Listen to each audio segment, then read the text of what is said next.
नमस्कार, स्वागत है आपका। मैं आपके साथ स्तेश नैन मूर। आप देख रहे हैं स्तेश नैन अनफिल्टर्ड। आज हमारे जो स्पेशल गेस्ट हैं उनके बारे में आपको क्या बताएं। वो पूर्व क्रिकेटर हैं, आईएएस ऑफिसर हैं, ऑथर हैं अभी, और मोटिवेशनल स्पीकर हैं, और भी बहुत कुछ काम साथ साथ वो कर रहे हैं। और मैं सिर्फ इतना उनके बारे में कहना चाहूंगी कि वो ऑलराउंडर हैं, कई फील्ड के माहिर हैं। ज्यादा इंतजार नहीं करवाएंगे, आपका तारुफ करवाते हैं। विवेक अत्रे जी हमारे साथ हैं। बहुत बहुत स्वागत सर आपका, और बहुत बहुत धन्यवाद आपका कि आपने स्तेश नैन अनफिल्टर्ड के लिए वक्त निकाला। बहुत सारी बातें आपके साथ करनी है, ढेरों बातें, और बहुत इंस्पायरिंग हमेशा से आप मेरे लिए रहे। एक बार फिर से बहुत बहुत स्वागत आपका। थैंक यू सुदेश, मुझे भी अच्छा लग रहा है आपके शो पे आके, और कितने साल बाद हम लोग दोबारा मिले हैं। 10 साल बाद। 10 साल के बाद। उम्मीद है कि बहुत अच्छी बातें होंगी। हमेशा अच्छी बातें आपसे बिल्कुल, होती हैं। बिल्कुल। आपकी हाई एनर्जी और वो जो एक स्पिरिट रहती है ना आपकी, वो हम लोगों को इंस्पायर करती है हमेशा। चलिए, कोशिश और यही रहेगी। कोशिश है कि आज आप ना सिर्फ मेरे को बल्कि हमारी सारी ऑडियंस को ऐसे इंस्पायर करें। जरूर, आपके कोशिश सफर के यही साथ रहेगी। जी, आपके सफर के साथ शुरुआत करेंगे हम कि एक क्रिकेटर, उसके बाद एक सिविल सर्वेंट, और वो जर्नी कैसी रही, कहाँ से शुरुआत हुई, और कैसे आप इस काम को आज कैसे आंकते हैं आप अपने काम। तो क्रिकेट जो था वो मेरी लाइफ थी स्कूल कॉलेज डेज में, और ऐसा लगता था कि जैसे क्रिकेट के लिए जिंदा हूँ मैं। ड्रीमिंग क्रिकेट, स्लीपिंग क्रिकेट, तो सब बॉयज ऐसे होते हैं जी कई। जी। तो फितूर था एक, और क्रिकेट बैटिंग अच्छी कर लेता था मैं, अच्छा प्रॉस्पेक्ट था। लेकिन अंडर 19 पे आके जो मैंने 2 बारी खेला नेशनल सीके नायडू, तब ये था कि क्या आगे बढ़ सकते हैं या यहीं तक है। तो इंजीनियरिंग में एडमिशन मिल रहा था, और 12th क्लास हो गई थी, और हमारे पापा ने कहा कि तुम अब इंजीनियरिंग करो, और क्रिकेट या तो तुम इंडिया के लिए खेल रहे हो सीनियर लेवल पे या टॉप लेवल पे, तभी क्रिकेट रहेगा, नहीं तो पढ़ाई इंजीनियरिंग। तब मुझे बड़ा दिल टूटा, क्योंकि क्रिकेट वाज माय लाइफ। लेकिन वो जो फैसला था वो ठीक था, क्योंकि एट द एज ऑफ 18 आपको फैसला करना चाहिए। और मैं इंजीनियरिंग में गया। उसके बाद 2-4 साल के बाद इंजीनियरिंग के बाद अनफॉर्चुनेटली मैं तैयारी कर रहा था सिविल सर्विसेज की, तो उनकी डेथ हो गई फादर की। तो वो आईपीएस में थे, उनकी जगह मुझे एचसीएस में जॉब मिली जी। और तब कंपैक्शन ग्राउंड पे मिलती थी। तो वो जॉब फिर शुरू हो गई, फिर सिलसिला शुरू हो गया सिविल सर्विसेज का, और तकरीबन 17 साल के बाद मैं आईएएस में प्रमोट हो गया। 7 साल और नौकरी की, तो ये 24 साल की जर्नी रही सिविल सर्विसेज। रिजाइन किया उसके बाद। लेकिन वीआरएस लिया आपने, जो ड्रीम जॉब रहती है हिंदुस्तान में, लाखों करोड़ों एस्पिरेंट्स तैयारी करते हैं, मेहनत करते हैं, अपनी जिंदगी दांव पर लगा देते हैं, वो ड्रीम जॉब आपने वीआरएस लिया। क्या सोच कर ऐसा होता है कि हर चीज का एक टाइम होता है। तो मैंने जो 24 इयर्स जॉब की, उसमें 17 इयर्स एचसीएस, 7 इयर्स आईएएस। अब वो आईएएस में जो पोस्टिंग थी, आपको पता है, वो वनडे में डीसी पंचकुला भी हमने किया जी जी। तो वो जो पोस्टिंग्स थी अच्छी थी, नाम भी था और पावर भी थी। और लेकिन एक बार एक आपका रुतबा जब बन जाता है, personal goodwill, personal rapport, personal और पर्सनल पावर, वो ज़्यादा ज़रूरी है। तो मैं यंग ऑफिसर्स को ये बोलता हूँ कि अपना नाम भी रखो बरकरार। ये नहीं कि हम डायरेक्टर सो एंड सो है, एडीसी सो एंड सो है, मैं ये स्पेशलिस्ट हूँ या ये प्रोफेशनल हूँ। तो आप अपना नाम, अपना वजूद, अपना एग्जिस्टेंस उसको बना के रखें। तो वो मैंने बना के रखा, और मुझे लगा उस वक़्त कि मैं ज़्यादा कुछ कर सकता हूँ बाहर 24 साल के बाद। लेकिन उस वक़्त तो ठीक टाइम पे मैंने रिज़ाइन किया, वीआरएस लिया, क्योंकि ये यूट्यूब का एरा, ये इंस्टाग्राम, ये पब्लिक स्पीकिंग, ये मोटिवेशन, ये इन्फ्लुएंसर्स का टाइम आ गया था। मुझे नहीं पता था क्या आने वाला, लेकिन उस टाइम मुझे लगा कि यंग लोग एक तो डिप्रेशन और ओवर थिंकिंग में आ गए। उनको हेल्प करने के लिए मैंने रिज़ाइन किया, और अभी तक अच्छी जर्नी चल रही है। एक सर्विस तो आप वहाँ कर रहे थे, वो भी एक सर्विस है, सोशल सर्विस है, लेकिन एक सर्विस आप आज कर रहे हैं, मोटिवेशनल बातें करते हैं, और देश दुनिया में कितने ही लोगों से आप मिलते हैं, यूथ से मिलते हैं, कनेक्ट करते हैं उनसे। आज का सबसे बड़ा इशू यूथ के साथ क्या है? हालांकि वो ट्रैक से थोड़ा हट गई, लेकिन क्योंकि आपने कहा ओवर थिंकिंग, स्ट्रेस, तो ये आज यूथ के अंदर क्या बड़ी प्रॉब्लम है? हमें तो लगता है कि स्ट्रेस बहुत है। किस बात का स्ट्रेस है?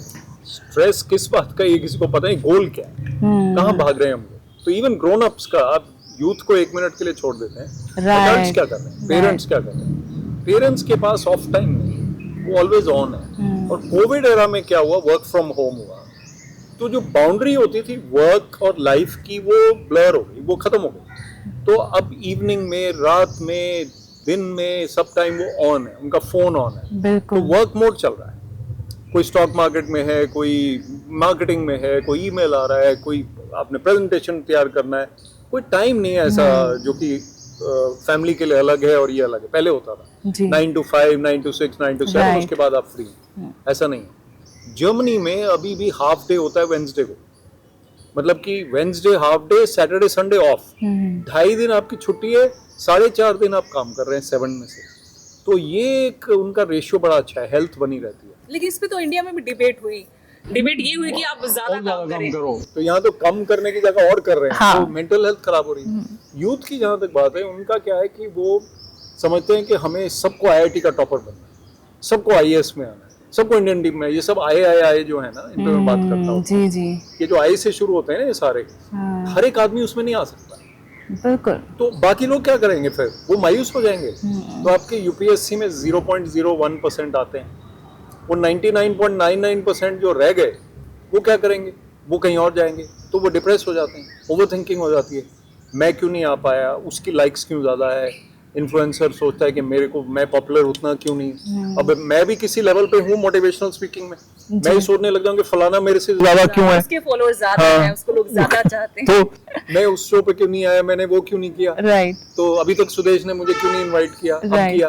तो this is all matter of self problem.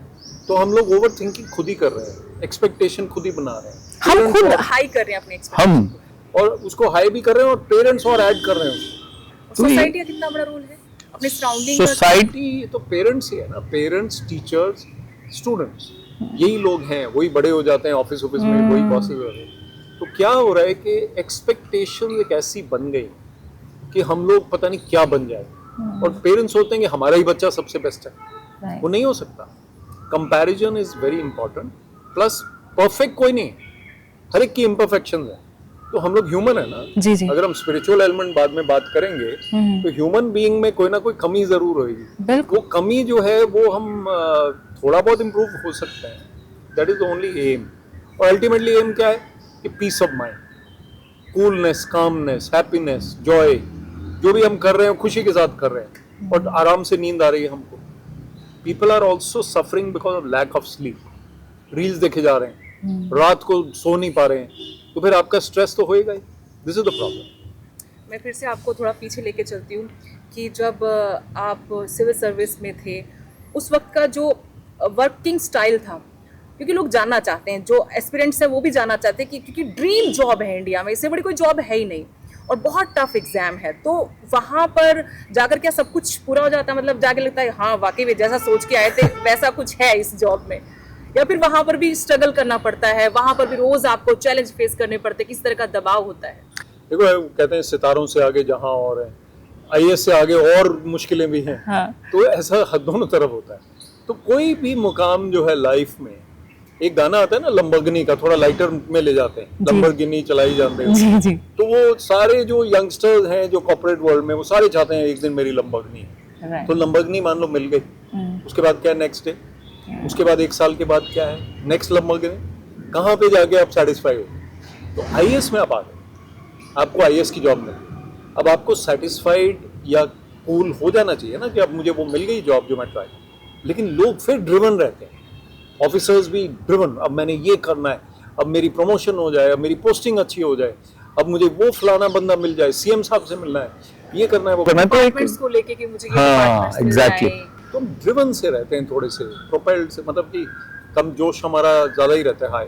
तो उसके साथ स्ट्रेस भी आता है, एक्सपेक्टेशंस कभी पूरे नहीं होते हैं, पॉलिटिशियंस का प्रेशर भी आता है। लेकिन ये है कि सिविल सर्विसेज अभी भी इंडिया का स्टील फ्रेम है, जितनी भी कमियां हो, उसमें रस्ट लग गया, उसमें जंग लग गया, जो भी है, लेकिन है वो है। अगर वो नहीं होगी तो फिर क्या होगा? तो सिविल सर्विसेज काम तो कर रही है, लेकिन उसमें प्रॉब्लम जरूर है। आपको भी कभी ऐसा कुछ फेस करना पड़ा, कोई प्रेशर, पॉलिटिकल प्रेशर आपके ऊपर आया, आउट ऑफ द वे जाकर काम करना पड़ा? या फिर हम कई बार ऐसे मजाक में बोलते हैं कि तुम बन तो गए आईएएस ऑफिसर, लेकिन सुननी तो 8वीं फेल 10वीं फेल की पड़ती है तुम्हें आज भी। नहीं, वो भी अब बेचारे 12th वगैरह पास है। अब तो हरियाणा में अगर मैं बात करूँ, हाँ तो पंचायत तो पढ़ी लिखी हो गई है। पढ़े लिखे लोग हैं और ग्रेजुएट्स भी हैं, हाँ जी, हाँ नहीं जी। है। लेकिन ये है कि स्ट्रेस तो होता ही है। ये जो आप कह रहे हैं कि भाई पॉलिटिशियन का प्रेशर, तो हमारा पार्ट ऑफ द गेम है, पार्ट ऑफ द जॉब है। तो फोन तो हर रोज 2-3 आ जाएगा। और मैं स्कूल एजुकेशन में था तो चीफ मिनिस्टर के फोन कम से कम दिन में 2-3 आ जाते, एक दिन में, और वो भी इलेक्शन मोड में थे। तो काफी फोन आते थे कि विवेक ये कर देना, वो कर देना। तो मैं जो हो सकता था वो कर देता। अच्छा, सीएम का या मंत्री का क्या होता है, ये मैंने पॉडकास्ट में भी कई जगह बोला है, वो कब फोन करते हैं आपको, प्रेशर कब डालते हैं, जब सामने उनके कोई व्यक्ति बैठा है, उसको सेटिस्फैक्शन के लिए, अपने नंबर बनाने के लिए, वो अपनी वोट के लिए फोन कर देते हैं। देखना तो आपने, तो वो सीएम कभी आपके पास खुद नहीं आएंगे कि करो ये, बिल्कुल, वो तो फोन कर देंगे, किसी को भेज देंगे, उसके बाद आपने फैसला तो आपने करना है।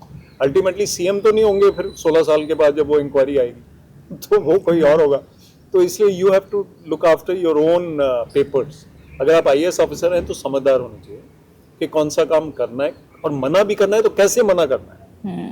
आप 2 काम 4 काम जो होने वाले हैं वो कर देंगे, एक ऐसा काम आएगा जो नहीं होने वाला है, यू से कि सर वो तो मैंने कर दिया, ये नहीं हो पाएगा। I think nobody will say no to that, फिर आपकी रेपुटेशन बन जाती है। जी जी।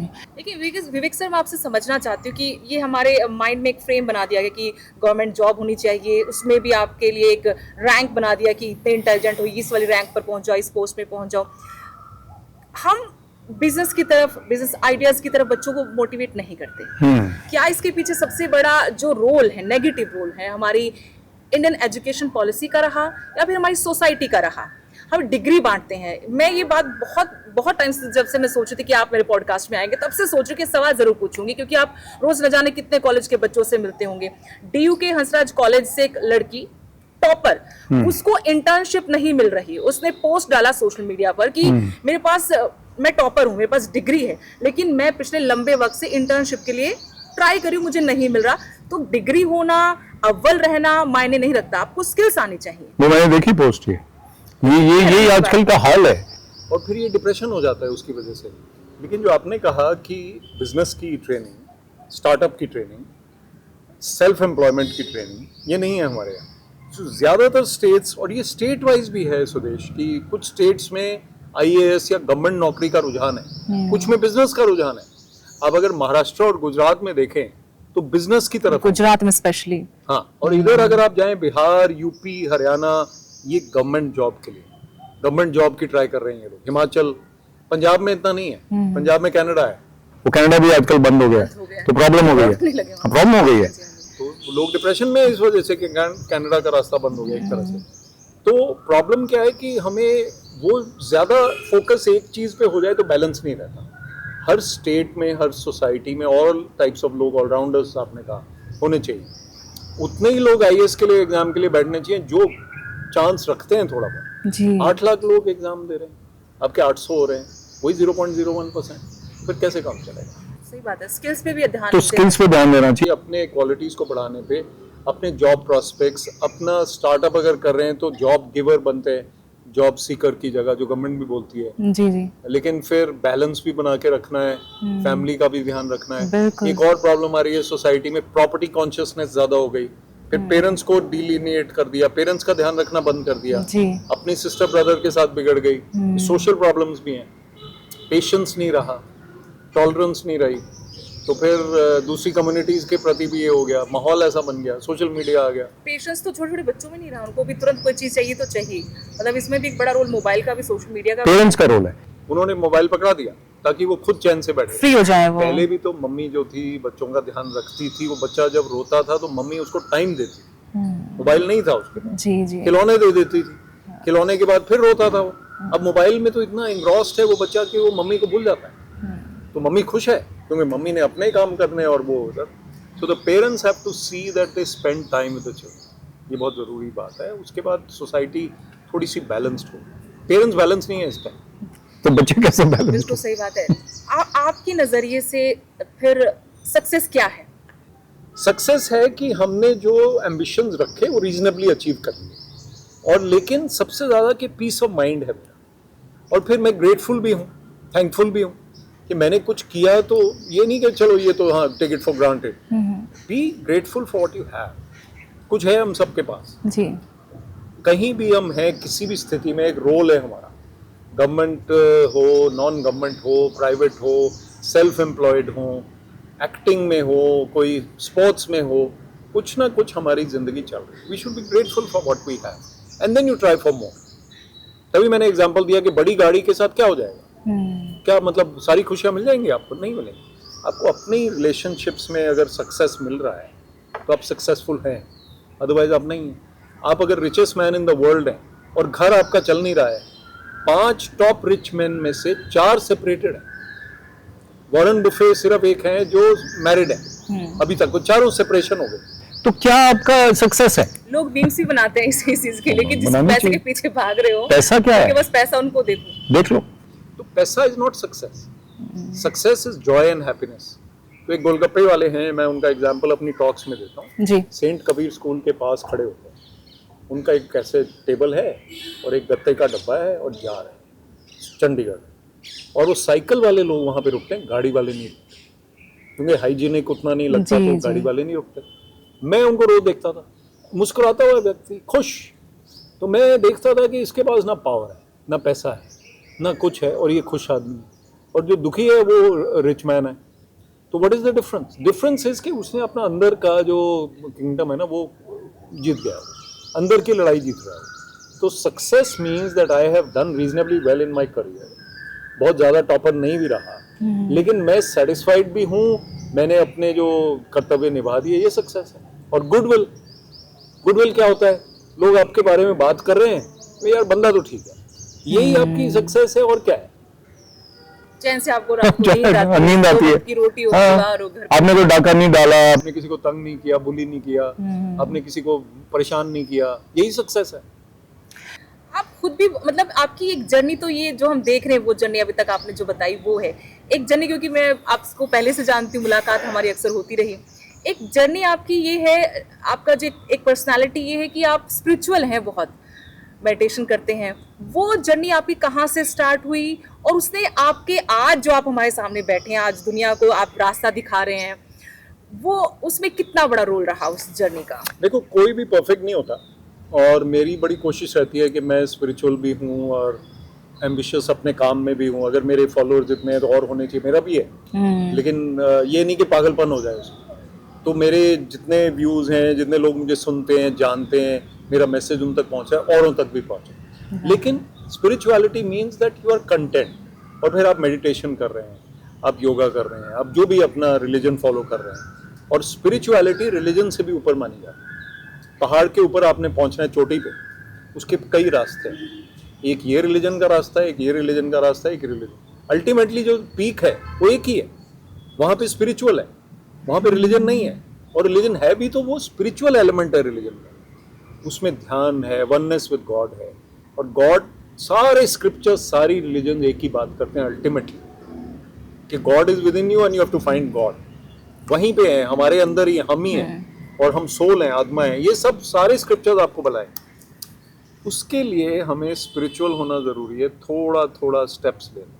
अब मैं 15 साल के करीब से मेडिटेशन कर रहा हूँ, या 17 साल से. मेरी वाइफ नीना भी कर रही है. तो हम लोग कोशिश तो कर रहे हैं ना, कोशिश करके हम उस तरफ फोकस तो कर रहे हैं. और फिर VRS लेने के बाद थोड़ा टाइम भी और मिल गया. अब आप DC पंचकुला है या DC अम्बाला है या कुछ है, तो फिर हाँ, तब भी मेडिटेशन कर लेता था, लेकिन फाइलों में नीचे मेडिटेशन करते टेबल के पीछे, तो मुश्किल होती थी. अभी थोड़ा सा फोकस इन चीज़ों पे हो पा रहा है, और बैलेंस लाइफ है, और फिर काम भी है. तो आई थिंक बिजी आदमी को भी मेडिटेशन करनी है और स्पिरिचुअल बनना है. और ये नहीं सोचना कि मैं 15 साल के बाद करूँगा, 20 साल, तब नहीं होता. बच्चों में ही शुरू कर देना चाहिए आजकल. थोड़ा थोड़ा मेडिटेशन, स्पिरिचुअल रीडिंग, गॉड के साथ बना के रखना. हर रात को सोने से पहले thankful to God, thank you God, आपने जो जो किया मेरे लिए, आई एम थैंक. जो नहीं किया उसके लिए भी आई एम थैंक.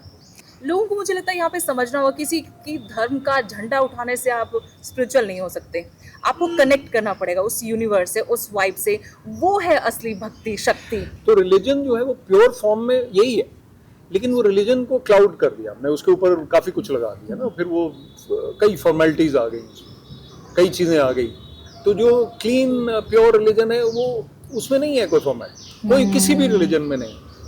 तो फिर आप अल्टीमेटली जो किसको आंसरेबल हो, आप जाने से पहले इस दुनिया से किस किस को जवाब दे के जाओगे? नहीं दे सकते किसी को. Ultimately you have to be one with God. और आपके बिलीफ सिस्टम के हिसाब से, आपके रिलीजन के हिसाब से आपको जवाब देने के लिए अलग अलग चीजें बनाई गई हैं। हाँ। मतलब उस धर्म में अलग जवाब देने पड़ेंगे उसी बात के आपको दूसरे धर्म में दूसरे तरीके के जवाब देने पड़ेंगे।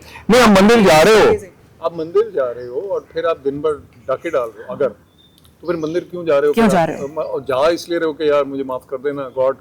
एक स्टोरी छोटी सी सुना देता हूँ। एक आदमी इंटरव्यू देने जाता है, उसको पार्किंग नहीं मिल रही होती, किसी फ्रेंड की गाड़ी बोरो करता है और पार्किंग कहाँ करेगा, वो सड़क पे नहीं छोड़ सकता। 11 बज गए, 11 बज गए और पार्क ग्राउंड लगाया जा रहा है। लास्ट में उसको गॉड याद आते हैं, तो बोलता है गॉड मेरे लिए प्लीज पार्किंग ढूंढ दो, मैं आज से ही शराब पीनी छोड़ दूँ। तो वो गॉड उसी टाइम उसको पार्किंग ढूंढ देते हैं, पार्किंग मिल जाती है उसको, पार्किंग लगाता है, दौड़ के इंटरव्यू की तरफ जाता है, लेकिन गॉड को बोलता है गॉड चिंता ना करो मुझे पार्किंग मिल गई। वो मतलब ही है ना, बिल्कुल बिल्कुल मतलब निकल गया तो भूल गए। हम तो कहते हैं कि भगवान से लाखों की चीज मांगने के लिए हम उसको 51 रुपए का प्रसाद चढ़ाते हैं, एक फूल माला चढ़ाते हैं, तो फिर कैसी भक्ति शक्ति, कैसी बातें करते हैं। गॉड कहते हैं कि मुझे आप एक पत्ता भी दे दो, लेकिन श्रद्धा से दो, ना भी दो, भाव रखो आप, भाव रखो, है ना? श्रद्धा। आप बिलीव करते हैं सर कि वाइब्स होती हैं, एनर्जीज होती हैं, ये बहुत अच्छा कहीं सवाल कहीं है। पर आप कनेक्ट करते हैं चीजों से, लोगों से, जगह से। ये बहुत अच्छा पॉइंट है। हमारा जो माइंडसेट है, हम जो हैं वो क्या है, हम अपने थॉट्स जो हैं वही हम, जो हमारी बॉडी है, जो हमारा फिजिक है, जो हमारी लुक्स हैं, वो तो एक्सटर्नल है। इंटरनली जो हम हैं वो हमारी वाइब है, वो हम मेजर नहीं कर सकते, वो किताब में लिख नहीं सकते वाइब क्या 6.8 है इसकी, ऐसा कुछ है नहीं, लेकिन वो वाइब हमें महसूस होती है। तो ये जो जना आया है हमारे रूम में, आया कोई एकदम से आपका अनकंफर्टेबल फीलिंग या कंफर्टेबल फीलिंग आएगी, लेडीज को खास तौर पे पता चल जाता है। जी जी। तो वो वाइब है उस व्यक्ति की। अब उसकी पॉजिटिव वाइब है, अच्छी वाइब है, तो उसकी सोच अच्छी है, उसका फेस भी ग्लो कर रहा है फिजिकली। तो ये ऑरा जो है ये हमें बना के रखना है अंदर की लड़ाई जीतने।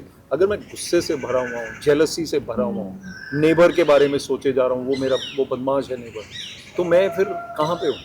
तो वाइब तब आपकी मेंटल हेल्थ अच्छी है तो वाइब अच्छी है, और आपकी सोच अच्छी है तो वाइब अच्छी है, आपकी वाइब अच्छी है तो आपकी गुडविल अच्छी है।